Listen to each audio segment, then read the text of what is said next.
Il y a environ 4000 ans, vivait un homme au pays de Canaan, dans ce qui correspond aujourd'hui en gros à la région de la nation d'Israël.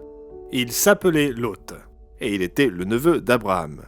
Il avait une épouse et une famille, une place de choix dans la société, et était devenu assez riche. On peut dire qu'il avait réussi. Mais quelque chose commença à mal tourner. Lot vivait dans l'ancienne cité de Sodome. Sodome et sa jumelle Gomorrhe furent jugées par Dieu et détruites à cause de leur décadence et leur corruption. Cette histoire ne raconte pas seulement la chute d'une ville pécheresse, mais aussi l'effondrement tragique d'une famille. Lot s'en sortit vivant, mais sa famille en paya le prix. Que pouvons-nous apprendre de l'histoire de Lot ? Comment son exemple peut-il s'appliquer à nous, qui évoluons dans un monde de plus en plus mauvais ? Comment pouvons-nous être en mesure de guider notre famille, nos enfants, dans le monde actuel ? Alors, comment pouvons-nous élever de bons enfants aujourd'hui ? Je reviens tout de suite avec la réponse.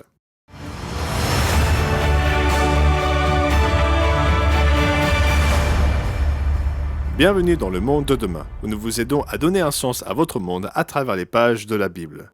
Il y a environ 4000 ans, vivait un homme nommé Lot. Il était le neveu d'Abraham, l'ancêtre des enfants d'Israël. Avant que Lot ne s'installe à Sodome, il vivait près de son oncle Abraham. Mais comme leurs troupeaux se multipliaient, les terres n'étaient pas assez suffisantes pour eux deux, donc ils durent se séparer. Abraham proposa à Lot de choisir la direction qu'il voulait prendre, et Abraham ferait le choix inverse. Remarquez comment l'histoire se déroula dans Genèse 13 et au verset 10. Lot leva les yeux et vit toute la plaine du Jourdain qui était entièrement arrosée comme un jardin de l'Éternel. Quand Lot vit les terres entourant Sodome, il en fut impressionné. Elles avaient l'air idéales, elles étaient fertiles et luxuriantes, un endroit parfait pour élever ses troupeaux. Mais il y avait aussi un problème dans cette région. De quoi s'agissait-il ? Lisons la réponse dans Genèse 13, verset 11. Lot choisit pour lui toute la plaine du Jourdain, et il s'avança vers l'Orient. Et Lot habita dans les villes de la plaine et dressa ses tentes jusqu'à Sodome. Les gens de Sodome étaient méchants et de grands pécheurs contre l'Éternel. Vous voyez ce qui se passa ? Lot fut attiré par la plaine de Sodome, parce que cela avait l'air idéal, un endroit pour faire pousser des céréales, élever ses troupeaux, voir grandir sa famille, des terres riches et fertiles. Mais malheureusement, les habitants avaient un mode de vie avec des valeurs totalement contraires à ce qu'il avait appris de son oncle Abraham. Sodome jouissait déjà d'une mauvaise réputation. De plus, Lot choisit de se rapprocher de Sodome, et non de s'en éloigner. Et il fit ce choix même s'il y avait des signes avant-coureurs indiquant que ce n'était pas une bonne idée. Des conséquences désastreuses allaient avoir un impact sur sa famille et sa propre vie, comme nous le verrons plus tard dans cette émission. Mais en quoi cela nous concerne-t-il ? Abordons la clé numéro 1 pour élever des enfants dans notre monde d'aujourd'hui. Numéro 1. Résister aux tentations du monde. Examinons la Bible qui nous enseigne qu'en tant que chrétiens, nous devons résister aux tentations de ce monde et ne pas suivre ses mauvaises voies. C'est d'autant plus important alors que nous nous trouvons à la fin des temps. Nous devons discerner la direction que prend le monde et choisir d'aller dans le sens opposé afin d'embrasser la voie de Dieu. Jésus inspira l'apôtre Jean à consigner ces paroles dans l'Apocalypse au chapitre 18 et au verset 4. Et j'entendis du ciel une autre voix qui disait « Sortez du milieu d'elle, mon peuple, afin que vous ne participiez point à ses péchés, et que vous n'ayez point de part à ses fléaux, car ses péchés se sont accumulés jusqu'au ciel, et Dieu s'est souvenu de ses iniquités. » Sodome fut jugée et détruite pour avoir cultivé un style de vie hostile aux voies divines. Le livre de l'Apocalypse montre que la société de ces derniers jours promeut la même voie anti-Dieu. Cette société de la fin des temps sera jugée et châtiée, tout comme le fut Sodome. Et Dieu dit aux chrétiens de ne pas se laisser séduire par ce monde. Soyez différents, sortez-en, et vous pourrez être épargnés. Alors pourquoi la décadence de ce monde devrait-elle préoccuper les parents ? Eh bien, nos enfants s'imprègnent de l'environnement dans lequel ils grandissent. Les choix que nous faisons, que ce soit pour se détacher du monde ou pour s'y laisser influencer, ont une incidence directe sur les points de vue et les attitudes que nos enfants adopteront. De nombreux parents bien intentionnés et aimants permettent involontairement au mode de vie du monde d'avoir une trop grande influence sur leurs enfants. La nature corrosive du monde efface les valeurs défendues par les parents. Et un jour, trop de parents sont choqués de découvrir que leurs enfants ne partagent plus du tout leurs valeurs. Une partie de la solution consisterait à comprendre ce que signifie sortir du monde. Devrions-nous fuir la réalité et nous isoler de la société? Ce n'est pas ce que le Christ dit quand il priait le Père au chapitre 17 de Jean et au verset 15. « Je ne te prie pas de les ôter du monde, mais de les préserver du malin. » Nous devons vivre dans la réalité de cette société. Nous devons travailler et gagner notre vie pour subvenir aux besoins de nos familles, mais nous devons aussi protéger nos enfants de la nature corrosive de ce monde. Et cela implique d'évaluer nos décisions. Nos choix renforcent-ils nos valeurs pour éduquer nos enfants selon les voies divines? Ou, sans le savoir, nuisent-ils au développement de leur caractère?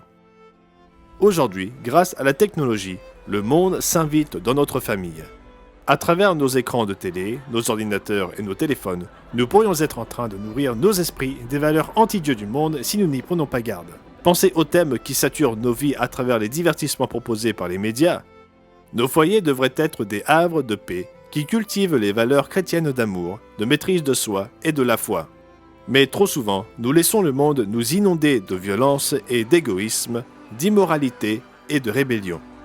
Si ces thèmes corrosifs submergent nos foyers, ne soyons pas surpris de voir leur influence agir sur l'esprit de nos enfants.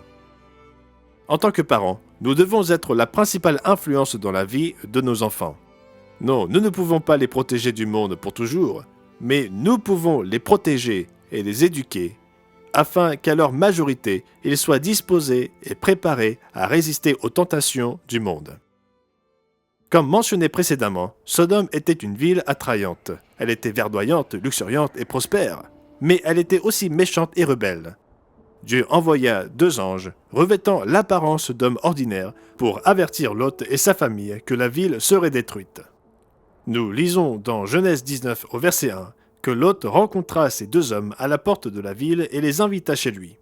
Il savait qu'il serait dangereux pour eux deux de rester la nuit tombée sur la place publique. Mais ce soir-là, les choses tournèrent mal. Les hommes de la ville entourèrent la maison de Lot, exigeant qu'il fasse sortir ces 2 hommes afin d'en abuser. Ils ont même violemment menacé Lot, défonçant presque sa porte. Vous pouvez lire l'histoire par vous-même dans Genèse au chapitre 19. Mais remarquez la réponse de Lot à leur égard. Nous la lisons dans la Genèse 19 au verset 7. « Et il, Lot, dit, « Mes frères, je vous prie, ne faites pas le mal. J'ai ici 2 filles qui n'ont point connu d'homme.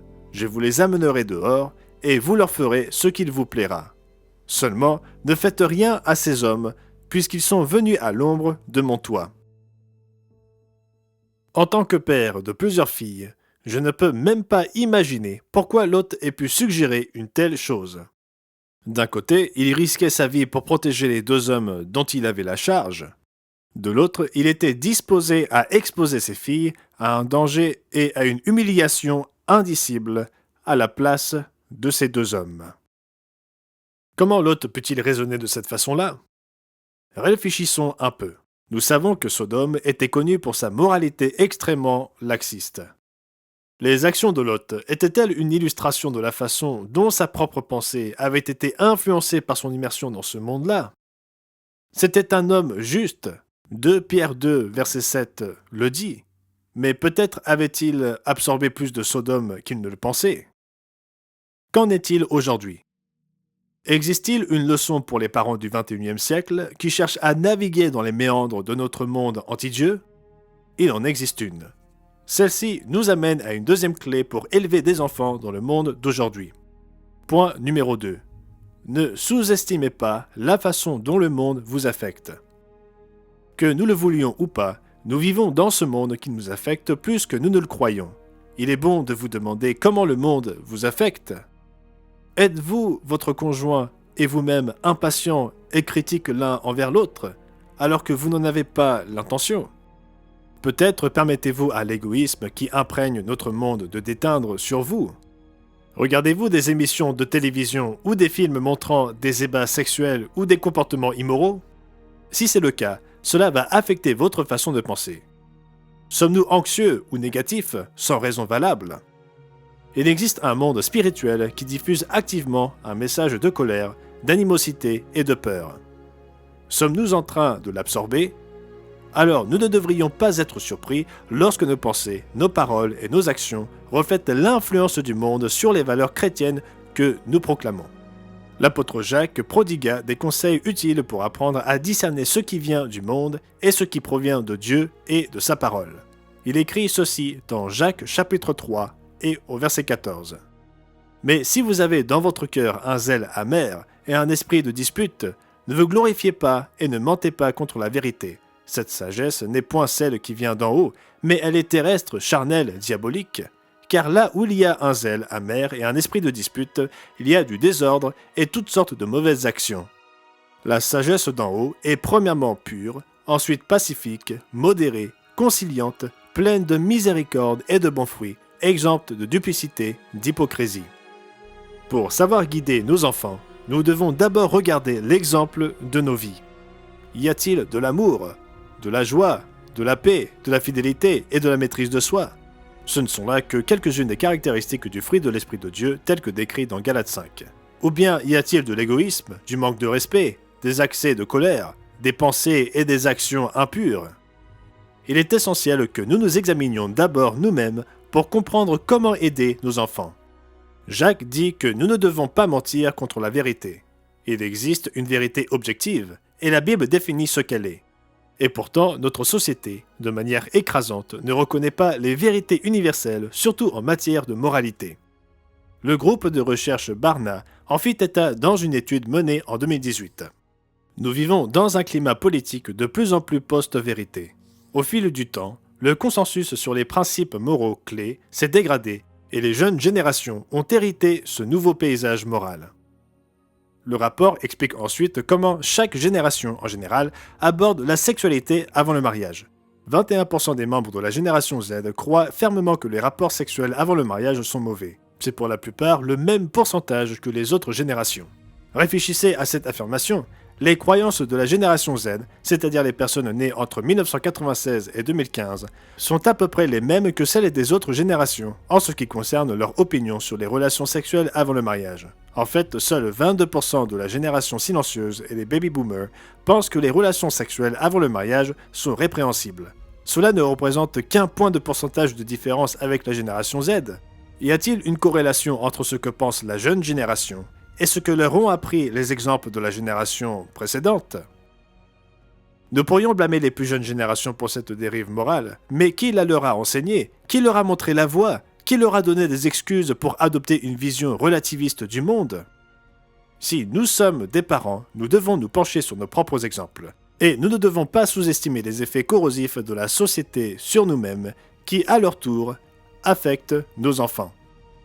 Dans le dernier segment de cette émission, nous avons revu l'histoire de Lot et des visiteurs angéliques qu'il abrita sous son toit.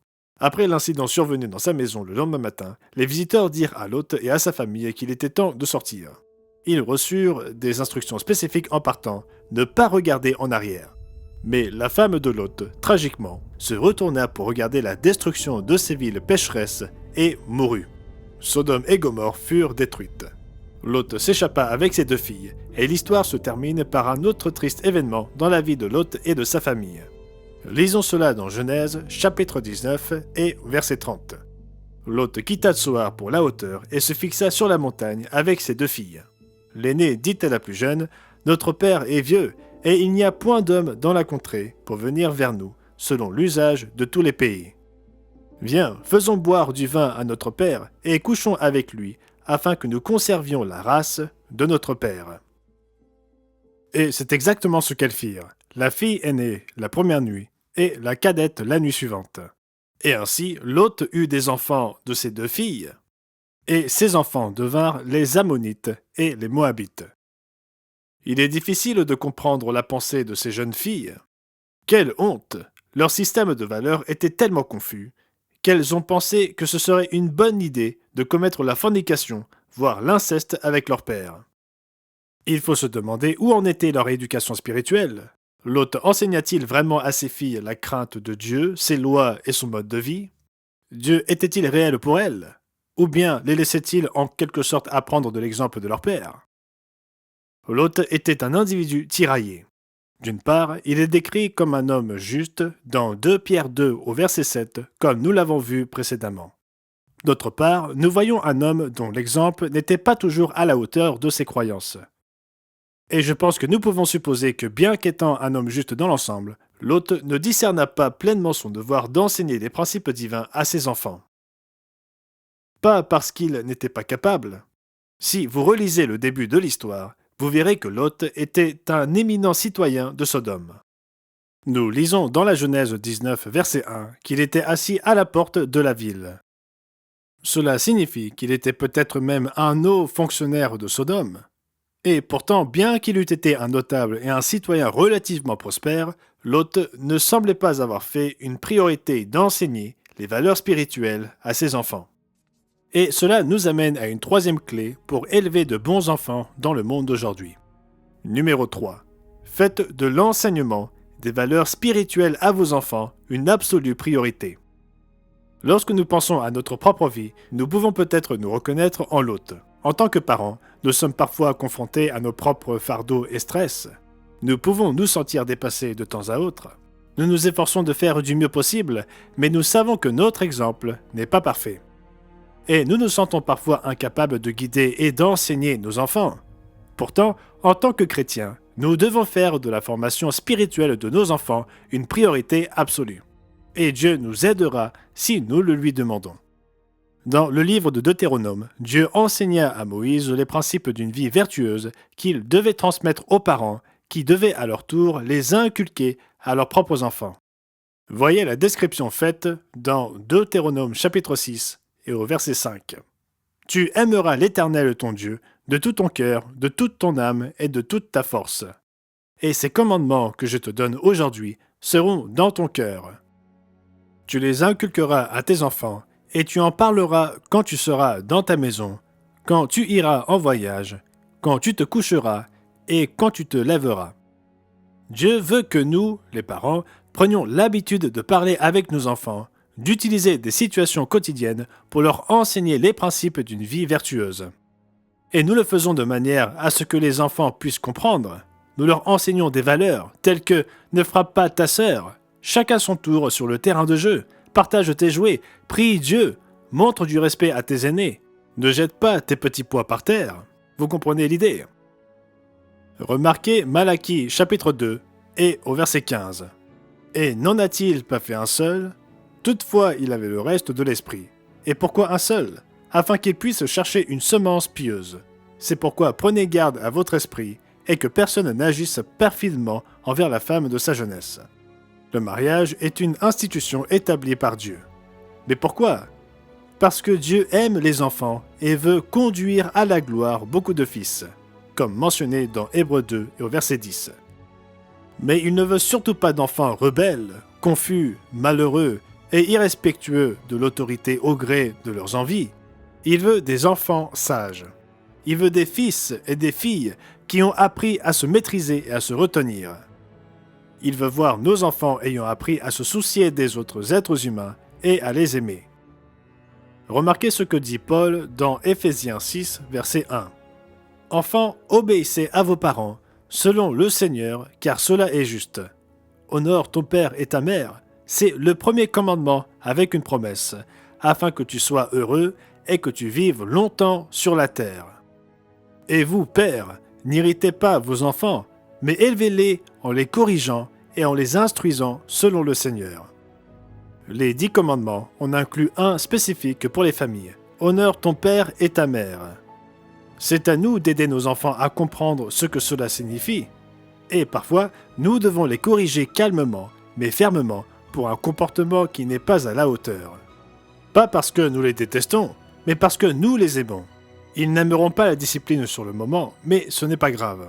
Ils s'en remettront. Aucun d'entre nous n'aime être corrigé le cas échéant. Mais si nous les instruisons, et même les corrigeons avec amour, dans le but de leur enseigner une meilleure façon de faire, ils finiront par comprendre.